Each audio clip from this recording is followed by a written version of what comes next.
Welcome to the Chico Creates podcast, where we interview local artists, musicians, and makers from here in Chico, California. I'm your host, Kira Barsotti, and with me today is Mahina Gannet and Sarah Schlobohm. Mahina Gannet and Sarah Schlobohm met in 2012 and immediately bonded over food. Both Mahina and Sarah grew up in restaurants, taking on just about every role over their 10 years. And in 2015, they took the leap and opened their first restaurant, Momona, in downtown Chico. Built on a shared love of noodles, bao, and mixed Asian cultures, Momona has evolved over the last 10 years in so many ways. But what always remains true is their love for their community and their pursuit for delicious, comforting, and unique food and beverage. And they just happen to be my favorite place to eat in town. So welcome, you two. Thank you. It's good to be here. Yeah, great to have you. So tell us a little bit about yourselves beyond the bio. Beyond the bio, do you want to start? No, you can go first. A little bit about myself. I love food, obviously. Love working with people, community. I think that's where I really thrive, is like getting to do projects and being involved. I love my garden. I love getting lost in the dirt, and it's one of the rare opportunities where my mind goes blank, and that's a good thing. Yeah. Meditative. Yeah, I grew up in Paradise, moved to Chico in 2007. I've been here ever since. And I was lucky enough to meet Mahina, and we kind of had this shared dream, and we kind of stopped saying what if, and then went for it, and we'll get to that later, but here we are. Yeah. So it's, a lot of about me is really like Momona, or it has been for the last 10 years. Yeah. So, Yeah, Awesome. yeah, and I'm originally from the East Coast, but I came to Chico, nearly 14 years ago at this point. I met my husband, and he convinced me to move here, and kind of been here ever since.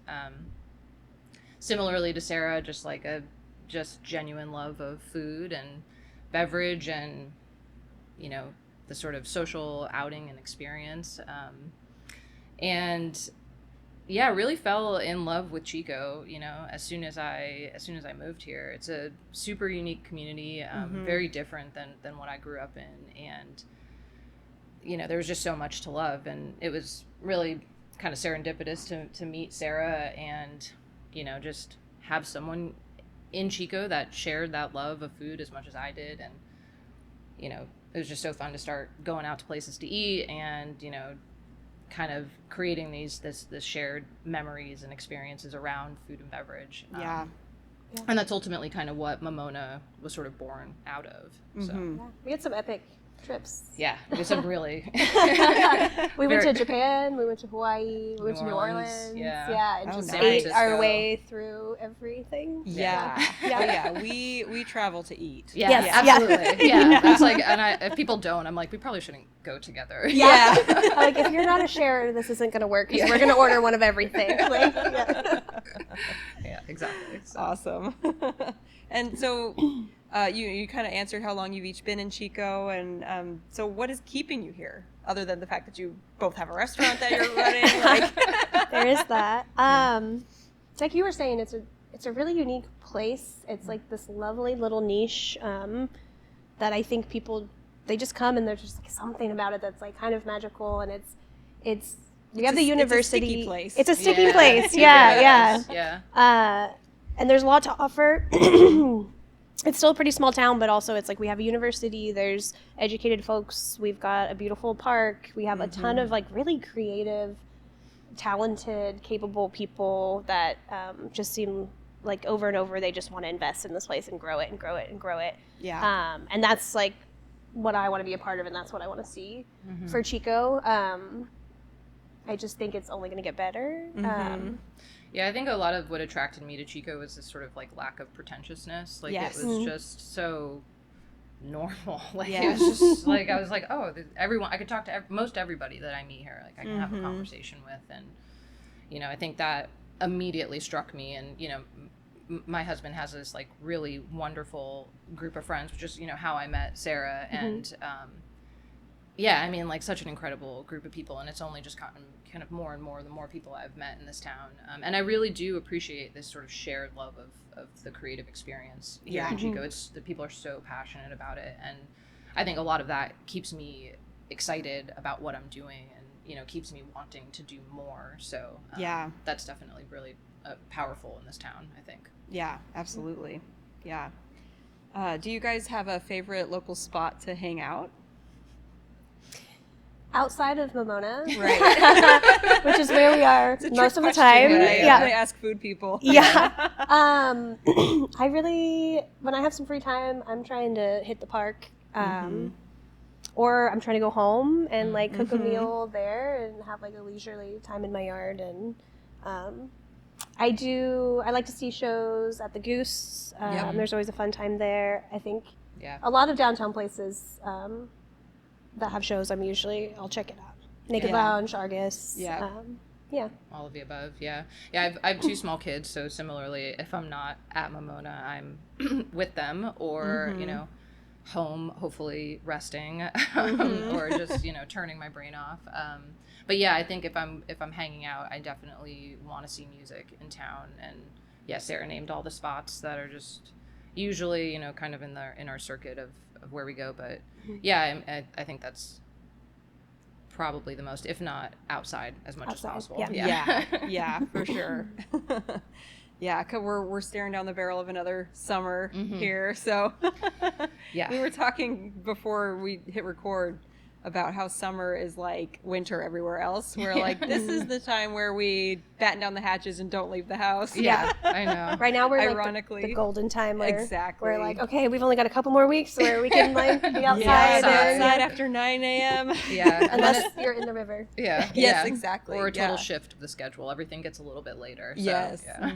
Yeah. Well, it is so nice to like have access to the creeks and access to 1 Mile and all these places to have somewhere to cool off. Yeah, absolutely. For sure. So tell me a little bit about your background in culinary arts other than just loving food.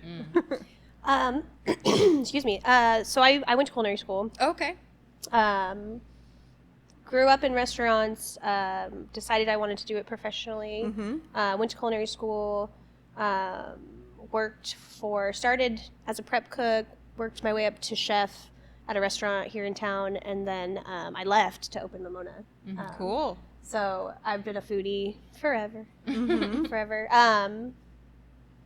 Yeah, and I did not go to culinary school, but I likewise grew up in restaurants. I just grew up in a family that everything surrounds food. Really. Yeah, that's just every gathering, which is on average like 20 to 25 people, is a potluck, and it's always my auntie's cooking or something happening in the kitchen. And you're a great cook too, because I think you have like such a natural curiosity, and I think that like serves you really well when you're making meals, because you're like, I want to know how to do that and why this and does this go with this, and like I've always liked your style. Thank you. I appreciate that. I am a curious person, I think, by nature.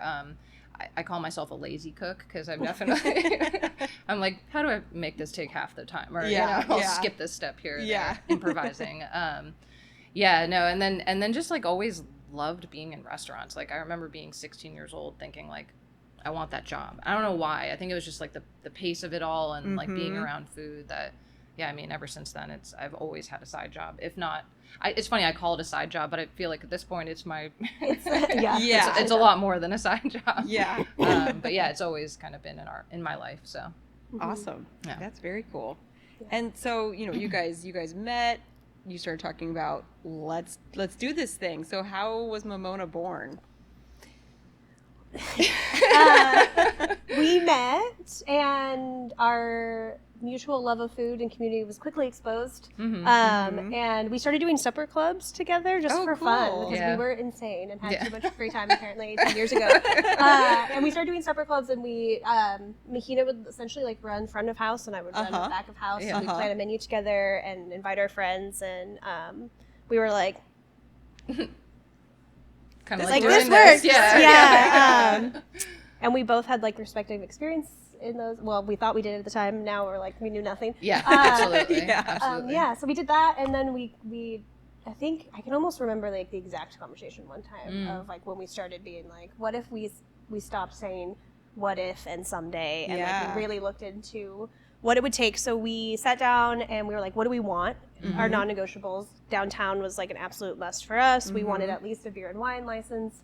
The hardest part, not the hardest part actually, but a big part was figuring out what type of cuisine we wanted to do. And I think we found often that you would talk about the kind of cuisine that you grew up on, a lot of like Hawaiian food, it's like your auntie's food and stuff like that, and then I would try to make it. Essentially. Like, and I think that's kind of how it was born, and then we were just like, this is what we want to eat. We want to eat noodles. We want to eat bao.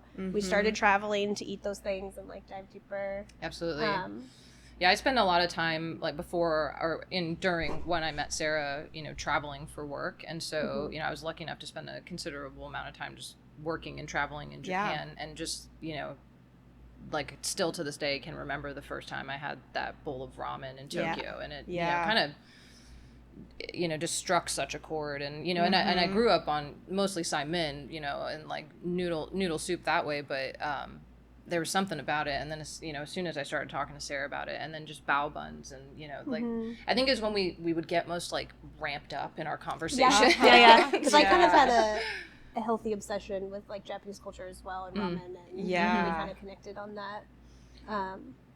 But we got through all of those details. This is what we want. This is what our perfect situation would look like. We would want to maybe like buy an existing business and change the brand or take over a lease or whatever. And we got in contact with a commercial realtor. And they were like, we've got a few years to figure this out. We'll just like start looking just to see what's out there. And like flash forward 6 months later, we opened Momona. Oh my gosh. Yeah, it was wild. Yeah, the like perfect thing landed in our lap. And we were just like, all right, we got to make this happen. And we shoestringed it so hard. Yeah. Majorly. And worked very hard. And over like, I think a month is like, we got to move in and like do a like small remodel and launch it. And we had a lot of help from a lot of friends. Oh my gosh. So many good friends on that one. Yeah. It was, I think it was at a time in our lives too, where both of us were just saying yes, you know, and that was a really intentional and kind of powerful thing at the time, but we really, we didn't give ourselves a second to be afraid. We just kind of said, we're doing this. And we just said, and then it was like, okay, well, what do we need to do for the next 2 steps? And then we would do it. And then the next 2 steps would, keep just kind of going. And once you say yes, it's kind of amazing what sort of, fell into our lap. And then we just really pushed through. And it was in September 10 years ago that we opened over on 3rd Street. So. Yeah. Amazing. Yeah.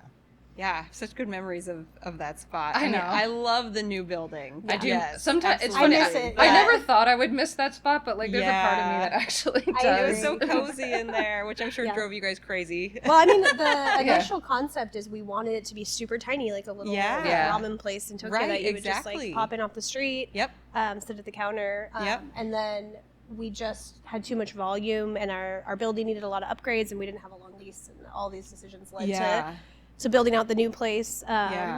It was really just like a response to the demand, which was great, which is incredible. And the new place is beautiful, and we love it. But I do miss that little hole in the wall kind of concept that it originated as. Totally. Well, my husband and I got to take a trip to Japan end of March, and we loved ducking into the little shops. It's the best. Incredible. Oh my gosh.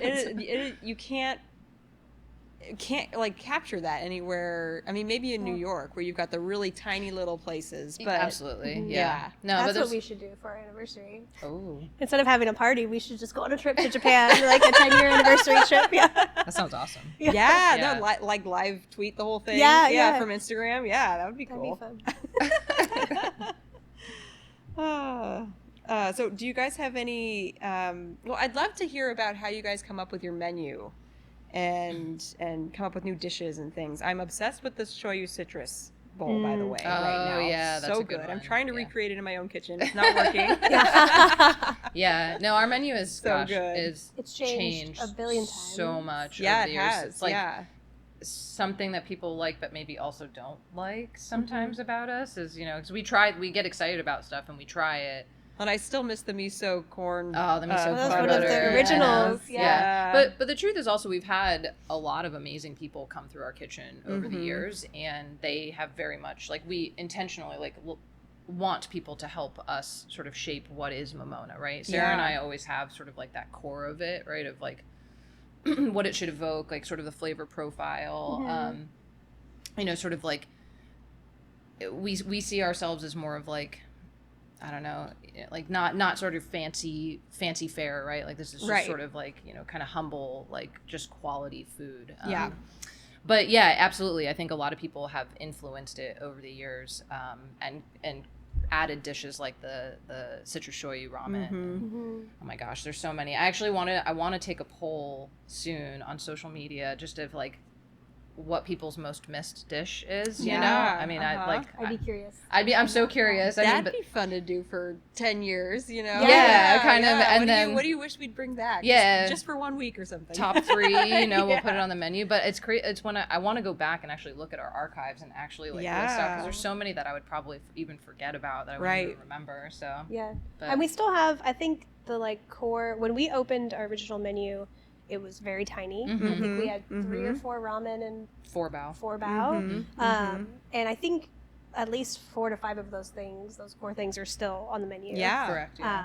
Which is pretty cool. They've lasted. It was funny. I was thinking about the miso corn butter and like how it was born, and I love this story. We were working I was working on it at home, and the power went out.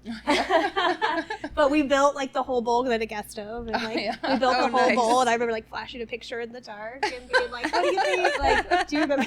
I don't know if I remember that. Yeah, That's it was hilarious. like, I was like, "Well, we got to do it." But we've had a lot of influence. I think our shtick has always been, we want really high quality food, but we don't want people to feel formal. Like we don't want eating to have to be a formal experience. We want it to be like comfy and community focused, and Momona, like feeling satiated and feeling full. And I think our food has always kind of rode the line between like, it could easily turn into like fine dining and be a little more finicky. And I think we've gotten close to that a few times, and then we always like pull back because we don't want it to be that. And food is so fun, and it should be explored, and like we've had a great time with like many chefs who've come in and like threw their couple percent on it. And but at the end of the day, like the core is, we want it to be approachable. Absolutely. I think the best food experience I've had is always like, standing up, holding food, shoveling it in my mouth, like that to me is, or like reaching over a table full of people. Passing family style. We I think we love noodle and we love bao, and that is like a, obviously the core of a lot of our menu, but it is more focused on just sort of this idea of sharing, of just like a comforting meal that just like makes you feel good at the end of it. Like you walk out just, Momona, satisfied, right? Just well fed. So that's what Momona means. Momona, it's a Hawaiian word, which they have always kind of a million meanings to them. So, but we our sort of interpretation of the word is well-fed, satiated, content, happy, fat, full, kind of all of the above. So that's great. I love that. Another quick side question about the restaurant. The pictures on the wall have been consistent from the other place. They came over, they right? Did. A lot of them. What are those photos? Are they family photos? People, every time I go to and bring someone new, they're always like, "What are these pictures of?" I'm like, well, I don't know, so I'm asking. No, it's funny. The original, originally we had, your friend Hannah's. Before that, we had Josh. His Josh Oliveira. He had some resin pieces, and he had them on commission there. Those are really cool. Those but they were sold. Beautiful. Yeah, those did sell from the restaurant. Yeah, and then we had a friend of mine who had some prints up in there. And then we wanted to lean into photography more. And which is unusual at restaurants. It feels like it's usually fine art that's up there. Oh, that's interesting. We found the perfect I love kind of mix of it. So this was our old business partner. This was like a roll of film that his family found, and I believe they were all taken by his grandparents, because like the small children is like his mom and his aunt. So some of them are that, and they were just like these just weird, quirky, and they just perfect fit us stamps. so well. Artsy. And it kind of all started from like, and it's organic. That's the best part about it, though, is like those were just someone like snapping pictures with, in a moment, and it just like fit us so well. And then we added some pictures. Like we've got Mahina's grandfather. Actually, I don't think that's up right now, but it's up there. It's at the restaurant. It's above the beverage refrigerator. Oh yeah. But I felt like that was like, I had found that photo. My grandfather used to swim at Ala Moana every day. day, and I don't know who snapped this photo of him in the water with Diamond Head right behind him, but It's yeah, perfect. I'd found this photo, and it kind of like sort of started the conversation of like, let's get more photography up in here, and then we just sort of had access to this like amazing, stuff that we could put up on the wall. Yeah, I think it was like in an attempt to make it feel more us. Like we talked a lot about what to put on the walls, and we were like, maybe we should rotate through artists, and maybe we should whatever. And then you found that picture, and we were like, let's put up stuff that represents us, like our families. And in true Momona fashion, like we built all those frames. Yes, we, had all the plexiglass cut by Miller, and printed all those. I remember being at like FedEx printing out these huge like pictures, and built them all. It was just another crazy random project that we threw on our plate. So love it. I love to hear that story, because they look like family photos, which they are, but they are super quirky. They're really unique. So I think they totally fit. So back to my original questions. Do you have any creative rituals or routines around your food practice, or like even your meals at home, or when you're doing restaurant work specifically? No, it's just all chaos all the time. I was gonna say, I mean, like I'm a project manager by trade, so I tend to it's just sort of how I approach everything, is in a project mindset. I am very just sort of that like analytical, organized person that is going to put things in boxes and make it very as efficient and effective as possible. So I've never actually. Which is why I need you. Because I've never actually thought of myself as a creative person, because I've always been like on the math side of things, or just like less like I don't play music.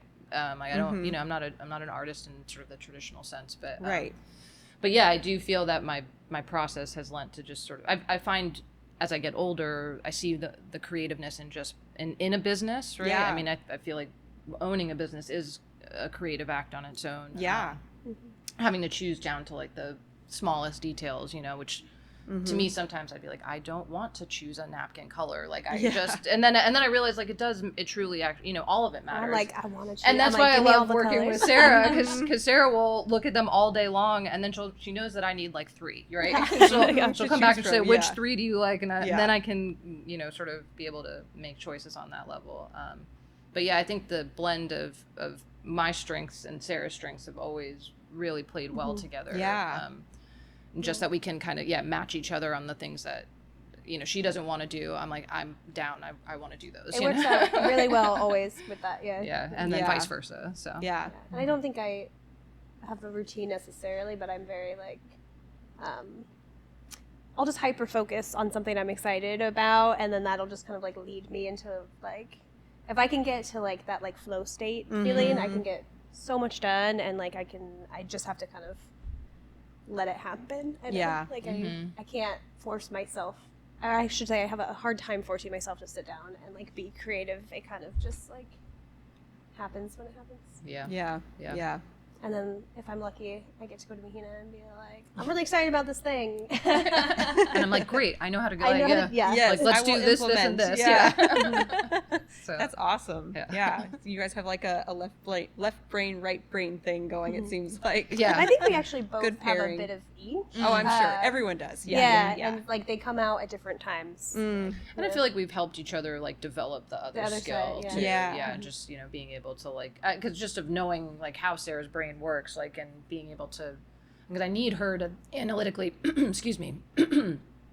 analytically think about these certain topics, and so being able to communicate that in a way that like meets her where she's at is really important, and then vice versa, right? So it's I do feel like we've been able to help each other a lot, grow in those areas. So cool. That's very cool. And what is the best part about being a restaurateur in Chico? The people, the community. Is that what you were going to say? It just is such a rich community, and like there's just people that are so excited to be here and so excited to grow, and like everything we were saying earlier, and I just feel like I meet someone new every day, every week, every month that they're like just excited to build. And I think Chico takes its businesses really personally. I Yes. think like Mm-hmm. they're very, all these establishments are very like personally meaningful to people. Yeah. I know a lot of people are still sad about Collier's closing and Yeah. things like that. It's really sad. We get emotionally attached. to our but place. yeah. Yeah. And I think I'm so happy that we were always adamant about doing it downtown. I'm so happy that we're still downtown. Yeah. Mm-hmm. And I think just being a part of that, that personal connection is such a like rewarding feeling. Like I feel truly like privileged, and that our community has been so accepting of us and like leaned in so hard to what we want to do. And it really is an extension of who we are as people. And so you just get to feel this like closeness with your community that I don't think happens everywhere. Yeah, definitely. Yeah, I think, even further than that for me, like the thing that makes it all worth it is, realizing that our restaurant has, like filled a moment in someone's life. Mm-hmm. Yeah. It's like that to me, I'm just like, dang, that's awesome. Like people in this town have, celebrated at our restaurant, and like that alone feels like it's worth it, to just know that like we have added to the happiness of our community. Like that's great. Yeah. Well, and that really comes through, I think, top to bottom with all of your staff's approach to everything. I had my birthday dinner there. Oh. And they were very like, oh, happy birthday, making sure that I got everything I needed, So yeah. No, food is kind of an unsung hero in the arts community, I think partly because it's so ephemeral. Like, yes, it can look beautiful and everything, but it's meant to be eaten. And I think that there's something beautiful in that too. Mm-hmm. Right. Yeah. That it just goes away and you Yeah. it is temporary. Mm-hmm. Yeah. Yeah, it's very temporary. Yeah, absolutely. And it just sort of creates so much around it, that you forget that like that thing is what brought everybody there. It's something we do 3 times a day. But that was always, I think, which was a really interesting learning experience when we first opened Momona, was like to understand truly how personal food was to every individual. Yes. And to be really careful with that, because it's the slightest things would offend people. And I it's never intentional, obviously, but it was just like, ooh, okay.